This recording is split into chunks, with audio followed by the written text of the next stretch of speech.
இது போர்டு சரியில்லப்பா. வீட்லயே போய் தூங்கி இருக்கலாம். காத்துல கண்டோம்னு சொன்னாங்க, கேட்காம போயிட்டேனே.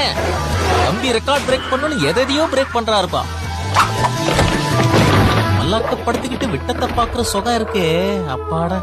அதேதான் டிவில பாத்துருப்பீங்களே, இவரு வேகமா போய் எகிரி வானத்துல இருப்பாரு, அவரு காலு கீழே போர்டு சுத்திக்கிட்டே இருக்கும். ஆனா அந்த மாதிரி போர்டு கால் கீழே சுத்தணும்னா அதுக்கு 3 விஷயத்த நாம கலவரமா முதல்ல கத்துக்கணும். முதல்ல டேக் ஆஃப், செகண்ட் பிளிப், மூணாவதா வர்றது லேண்டிங். இந்த 3 மேட்டர்ல ஏதாவது ஒண்ணு தப்பானாலும் அடுத்த சீன்ல கட் பண்ணா நீங்க ஹாஸ்பிட்டல்ல இருப்பீங்க. அதனால சயின்ஸ கத்துக்கிட்டு பிளிப் பண்ணுங்க. போர்டோட பின் பக்கத்துல கீழ் நோக்கி புஷ் பண்றதால பேக் வீல்ல பிவிட் பாயிண்ட் உருவாகுது. கூடவே ரியாக்ஷன் ஃபோர்ஸ் மேல நிக்கிறவரை அந்தரத்துல உயர்த்தும். அந்தரத்திலேயே போர்டோட இன்னொரு பகுதியை பிளிப் பண்ணுவாரு. இதனால டர்னிங் எஃபெக்ட் கிடைக்கும். அதத்தான் மூவ்மெண்ட்னு சொல்லுவோம். அதாவது போர்டு ரொட்டேட் ஆகும்.